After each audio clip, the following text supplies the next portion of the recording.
ಸುಮಾರು ಜನ ಇನ್ಫರ್ಟಿಲಿಟಿ ಅಂತ ಬರ್ತಾ ಇದ್ದಾರೆ. ಸೊ ಆ ಬರ್ತಾ ಬರ್ತಾ ಬರ್ತಾ ಹೇಗಾಗ್ತಾ ಇದೆ ಅಂತಂದರೆ 24-25 ಏಜ್ ಇರುತ್ತೆ, ಬಟ್ ಮಕ್ಕಳಾಗಲ್ಲ.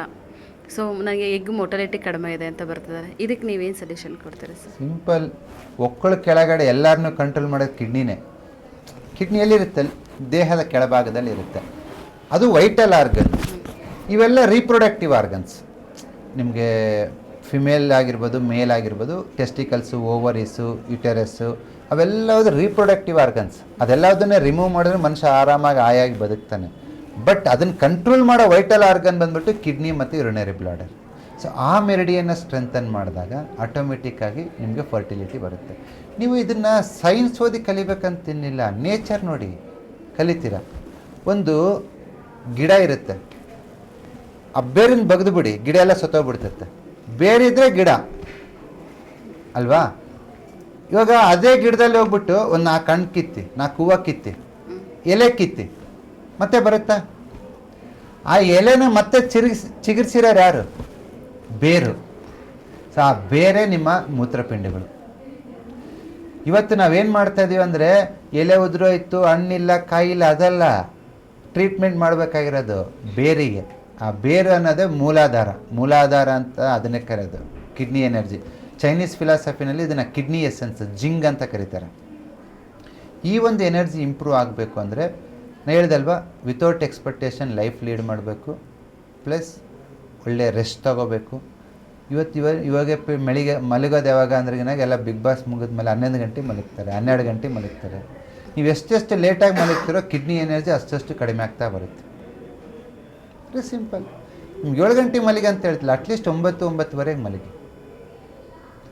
ಬೇಗ ಹೇಳಿ. ನೀವು ಎಷ್ಟು ಲೇಟಾಗಿ ಎದ್ದಾಳ್ತಿರೋ ಕಿಡ್ನಿ ಫೈರ್ ಕಮ್ಮಿ ಆಗ್ತಾ ಬರುತ್ತೆ. ಎಲ್ಲರಿಗೂ ಹೇಳ್ತೀನಿ ನೋಡಿ, ಫರ್ಟಿಲಿಟಿ ಕಡಿಮೆ ಚೆನ್ನಾಗಿರ್ಬೇಕಂದ್ರೆ ಮೇಕ್ ಶೂರ್ ದಟ್ ನೀವು 6-6:30 ಒಳಗೆ ಎದ್ದಾಳಬೇಕು. 5-5:30 ಒಳಗೆ ಎದ್ದಾಳಿದ್ರೆ ಇನ್ನೂ ಸೂಪರ್. 5 ಗಂಟೆಗೆ ಎದ್ದಾಳಿದ್ರೆ ಸೂಪರ್. ಆಗಿಲ್ಲ ಅಂದರೆ 6 ಗಂಟೆಗೆ ಆದರೆ ಎದ್ದಾಳಿ.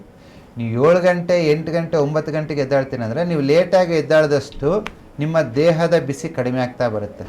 ದೇಹದ ಬಿಸಿ ಕಡಿಮೆ ಆಗಿದೆ ಅಂದರೆ ಸ್ಪರ್ಮು, ಎಗ್ಗು ಎಲ್ಲ ಕ್ವಾಲಿಟಿ ಕಡಿಮೆ ಆಗ್ತಾ ಬರುತ್ತೆ. So life style important. ಮತ್ತು ನೀವು ತಿನ್ನೋ ಎಲ್ಲ ಫುಡ್ಡು ರಿಪ್ರೊಡಕ್ಟಿವ್ ಇಲ್ಲ, ಹೈಬ್ರಿಡ್. ಒಂದು ಸತಿ ಬೆಳಿತೀರ, ಮತ್ತೆ ಬೀಜನ ಹೋಗಿ ತರಬೇಕು, ಅದೇ ಬೀಜ ವರ್ಕ್ ಆಗಲ್ಲ.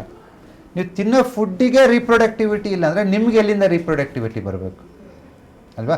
ಸೊ ಈ ಒಂದು ಕಲರ್ ಥೆರಪಿ ಬುಕ್ಕಲ್ಲಿ ಇನ್ಫರ್ಟಿಲಿಟಿಗೆ, ಮೊಟಾಲಿಟಿಗೆ, ಇಂಪಾರ್ಟೆನ್ಸ್ಗೆ, ಮತ್ತು ಒಂದು ಎರೆಕ್ಷನ್ ಡಿಸ್ಫಂಕ್ಷನ್ಗೆ ಎಲ್ಲದಕ್ಕೂ ಕಲರ್ಸ್ ಇದೆ. ಈ ಸರಿ ತುಂಬ ಹೆಚ್ಚಿನ ಪ್ರೋಟೋಕಾಲ್ಸ್, 200ಕ್ಕಿಂತ ಹೆಚ್ಚಿನ ಪ್ರೋಟೋಕಾಲ್ಸನ್ನು ಸವಿವರವಾಗಿ ಕೊಟ್ಟಿದ್ದೀವಿ. ಜನರು ಇದನ್ನು ಯೂಸ್ ಮಾಡ್ಕೋಬೋದು. ಇದ್ರ ಜೊತೆ ನಮ್ಮ ಕ್ಲಾಸ್ ಅಟೆಂಡ್ ಆದ್ರಿಗೇನಾಗಿ ಇನ್ಡೆಪ್ತ್ ಎಕ್ಸ್ಪ್ಲೇನ್ ಮಾಡ್ತೀವಿ ಯಾವ್ಯಾವ ಪ್ರೋಟೋಕಾಲ್ಸ್. ಇದು ಕರ್ನಾಟಕದಲ್ಲಿ, ಇಂಡಿಯಾದಲ್ಲೇ first workshop colour therapy practicals ಮಾಡ್ತಿರೋದು. ನಮ್ಮ ರೈಟ್ ನ್ಯೂಸ್ ವೀಕ್ಷಕರೆಲ್ಲರಿಗೂ ತುಂಬು ಹೃದಯದ ಧನ್ಯವಾದಗಳು ಮತ್ತು ಹೊಸ ವರ್ಷದ ಆರ್ಥಿಕ ಶುಭಾಶಯಗಳು. ನಿಮ್ಮೆಲ್ಲರೂ ಕೂಡ ನಿಮ್ಮ ಹೊಸ ವರ್ಷನ ಕಲರ್ಫುಲ್ಲಾಗಿ ಶುರು ಮಾಡಿ. ಈ ಕಲರ್ ಥೆರಪಿ ಬುಕ್ ತೊಗೊಳ್ಳಿ. ನಿಮ್ಮ ಔಷಧಿ ಮುಕ್ತ ಜೀವನದತ್ತ ಒಂದು ಹೆಜ್ಜೆ ಇಡಿ. ನಿಜ ಜೀವನದಲ್ಲಿ ನಿಮ್ಮ ಮನೆಯಲ್ಲಿ ಮೆಡಿಸಿನ್ ಬಾಕ್ಸ್ ಬದಲಾಗಿ ಈ ಸ್ಕೆಚ್ ಪೆನ್ ಇದ್ರೆ ಸಾಕು. ಯಾವ ಕಾಯಿಲೆಗೆ ಯಾವ ಬಣ್ಣವನ್ನು ಎಲ್ಲಿ ಹಚ್ಕೊಳ್ಬೇಕು ಅಂತ ಅಷ್ಟೇ ಇರುತ್ತೆ. Very simple and most effective. ಮತ್ತು ರೂಟ್ ಕಾಸ್ ಇಂದ ಪ್ರಾಬ್ಲಮ್ನ ಸಾಲ್ವ್ ಮಾಡ್ಬೋದು. ನಿಮ್ಮ ಮನೇಲಿ ಬುಕ್ ಇದೆ ಅಂತಂದ್ರೆ ಒಂದು ಮೆಡಿಕಲ್ ಸ್ಟೋರ್ ಇದ್ದಂಗೆ. ಬೇರೆ ಬೇರೆ ಕಾಯಿಲೆಗೆ ಜಸ್ಟ್ ಈ ಕಲರ್ಸ್ ಪೆನ್ಸ್ ಇಂದ ಅಪ್ಲೈ ಮಾಡಿಬಿಟ್ಟು ಕೆಲವೇ ದಿನಗಳಲ್ಲಿ ಹೆಲ್ತ್ ಇಂಪ್ರೂವ್ಮೆಂಟನ್ನು, ಅದು ದೈಹಿಕ ಆಗಿರ್ಬೋದು, ಮಾನಸಿಕ ಆಗಿರ್ಬೋದು. ಇದು ರೈಟ್ ನ್ಯೂಸ್.